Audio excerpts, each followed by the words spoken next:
بسم اللہ الرحمن الرحیم نحمده ونصلی علی رسولہ الکریم اما بعد اللہم صلی علی محمد النبی الامی وعلی آلہ وسلم تسلیما۔ احباب گرامی، آج ہمارا اسلامی کلچر کورس کا آج تیسرا سبق ہے اور ہمارے اس تیسرے سبق کا عنوان ہے عبادات۔ عبادات یہ دین کا ایک اہم حصہ ہے۔ عبادات یہاں وہ عبادات ہیں جو فرائض ہیں۔ سب سے پہلے ہم سرفہرست ان کو ذکر کریں گے، لیکن ان کے ذکر کرنے سے پہلے لفظ عبادت کو سمجھنا چاہیے کہ عبادت کہتے کسے ہیں۔ دیکھیں، عبادت یہ لفظ عبد سے مشتق ہے اور اس کا معنی ہے آخری درجے کی عاجزی و انکساری۔ اور عبادت کا شرعی معنی شرعی اصطلاح میں شریعت اسلامی کی اصطلاح میں عبادت کسے کہتے ہیں؟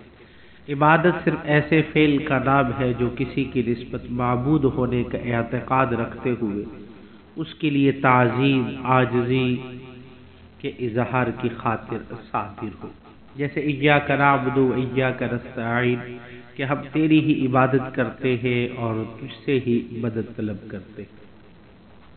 عبادات میں سب سے پہلے نماز فرض ہے، اور نماز کی فرضیت یہ ہجرت سے 1.5 سال قبل رجب 12 نبوی میں ہوئی ہے۔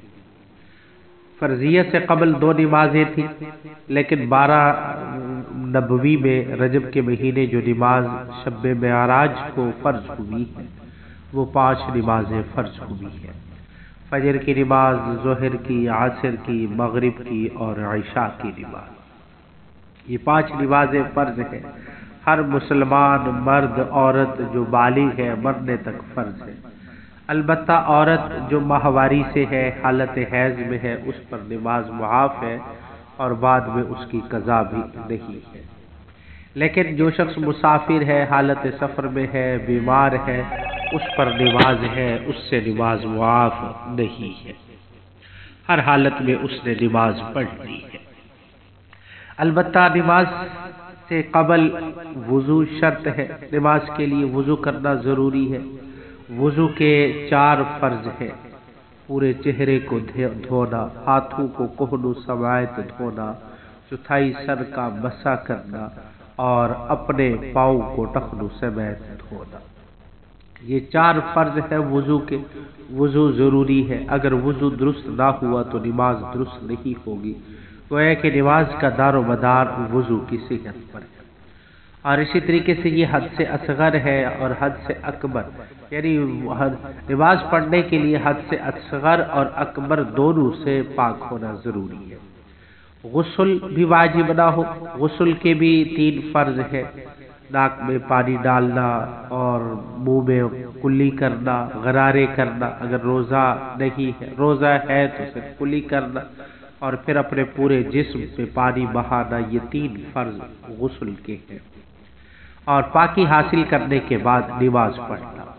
خود نماز کے بھی 6 فرض ہیں۔ سب سے پہلے تکبیر تحریمہ کہنا، تکبیر تحریمہ کے بعد قیام کرنا، پھر مطلق قرات کرنا، یہ فرض ہے۔ رکوع کرنا فرض ہے، سجدہ کرنا فرض ہے، اور آخری قاعدہ کرنا یہ بھی فرض ہے۔ یہ نماز کے فرائض ہیں۔ اور کچھ واجبات ہیں، پھر سنن مستحبات ہیں۔ نماز کو خشوع و خضوع کے ساتھ ہر مسلمان کے لیے ادا کرنا ضروری ہے۔ دیکھیں، حدیث مبارکہ میں آتا ہے، جناب رسول اللہ صلی اللہ علیہ وسلم کے پاس ایک بدو آئے اور آ کر اس نے کہا، یا رسول اللہ مجھے نصیحت کیجیے اور نصیحت بھی مختصر کیجیے، عظنی اوجز یا رسول اللہ صلی اللہ علیہ وسلم۔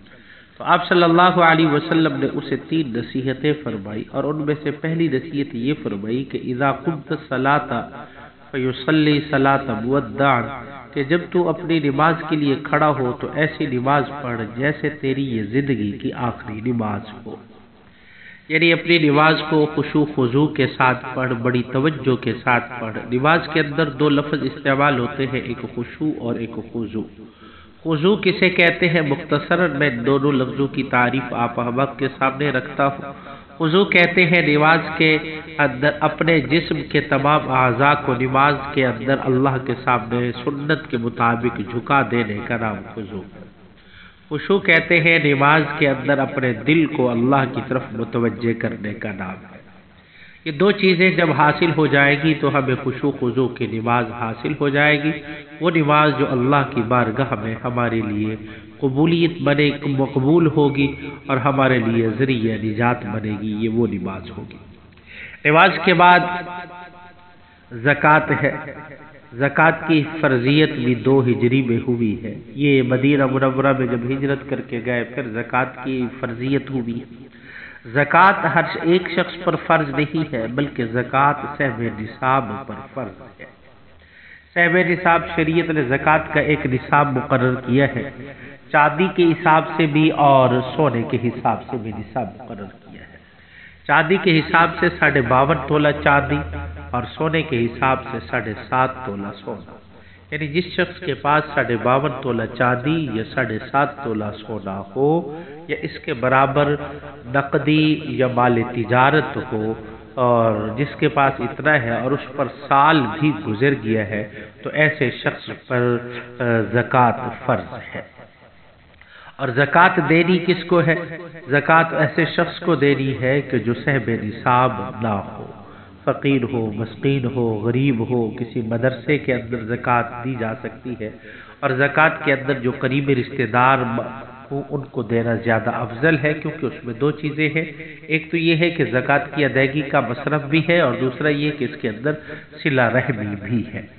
تو اس لیے جو شخص زکوٰۃ میں نصاب کا مالک ہوگا اس پر زکوٰۃ 2.5% کے حساب سے ہوگی، یعنی اگر 1,00,000 روپیہ ہے اور اس پر سال گزر چکا ہے تو اب اس حساب سے اس پر 2,500 روپے زکوٰۃ بنے گی، یعنی کل مال کا شروع سال سے نصاب کا اعتبار کیا جائے گا اور پھر سال کے آخر میں پھر دوبارہ حساب کیا جائے گا۔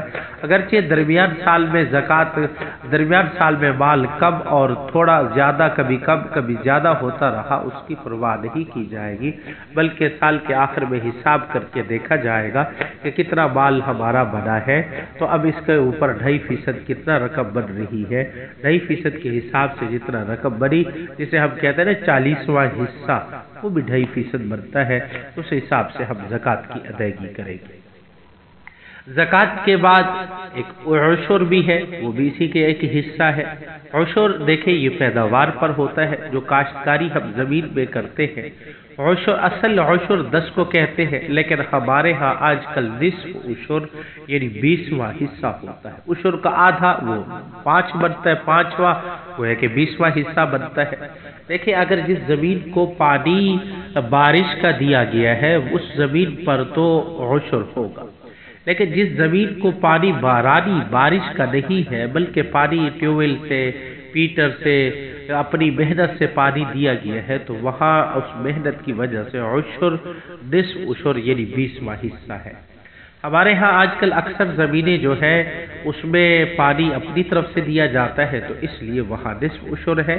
تو اس کے طریقہ کار یہ ہے کہ فصل جتنی بھی نکلے گی ساری فصل کی پیداوار کو نکال کر اس میں سے نصف عشر یعنی 20واں حصہ نکال کر باقی اپنے اخراجات میں لگائیں گے۔ مثلا ایسے سمجھے کہ اگر 20 من گندم ہوئی ہے تو 20 من میں سے 1 من گندم یہ اللہ کے راستے میں دینا ہمیں ضروری ہے۔ اور اسی کے ساتھ قربانی بھی ہے۔ دیکھیں قربانی بھی ہر اس شخص پر ہے جس پر زکوٰۃ فرض ہے۔ البتہ قربانی اور زکوٰۃ میں ایک فرق ہے، زکوٰۃ کے لیے مال پر سال کا گزرنا شرط ہے، البتہ قربانی کے لیے مال پر سال کا گزرنا شرط نہیں۔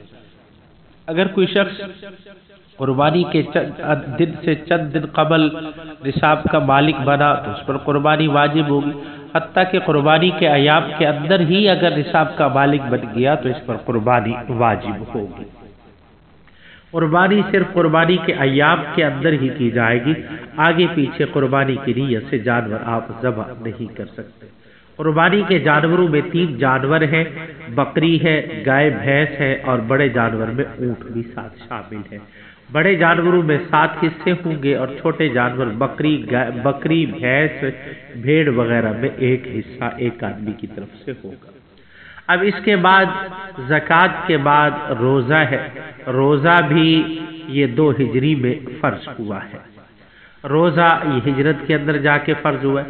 رمضان المبارک کے روزے خواہ 30 دن کا رمضان ہو یا 29 دن کا رمضان ہو، رمضان کے پورے مہینے روزے رکھنا ہر عاقل بالغ مسلمان پر فرض ہے، اس نے روزے ہر حالت میں رکھنے ہیں۔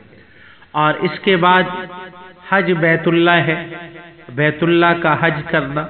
بیت اللہ کا حج یہ 8 دن حج ہوتا ہے، 8 ذی الحجہ یوم ترویہ سے 8 ذی الحجہ، 9 ذی الحجہ، 10 ذی الحجہ، 11 اور 12 ذی الحجہ۔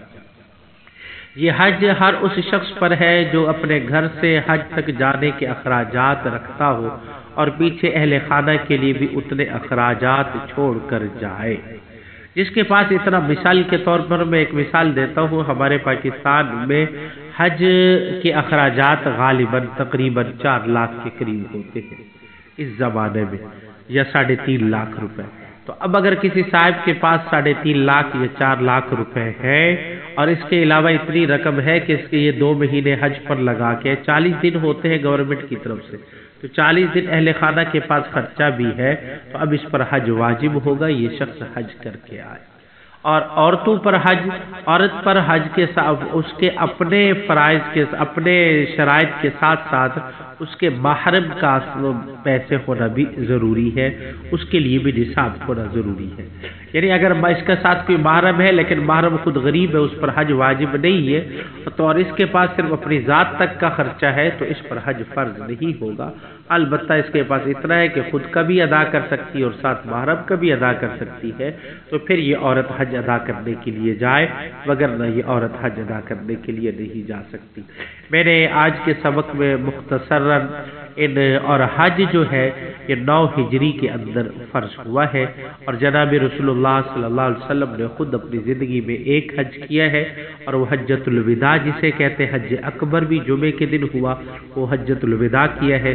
اور آپ صلی اللہ علیہ وسلم نے حجۃ الوداع کے موقع پہ ایک تاریخی خطبہ جس میں بہت سارے احکام آپ نے نازل فرمائے، بہت سارے احکام مرتب فرمائے، امت کو بتائے اور امت کو سمجھایا، اور بہت سارے صحابہ کی تعداد نے آپ صلی اللہ علیہ وسلم کے ساتھ اس حج میں شریک ہوئے ہیں۔ دعا کیجئے کہ اللہ رب العزت ہمیں عمل کرنے کی توفیق عطا فرمائے۔ وآخر دعوانا الحمد للہ رب العالمین۔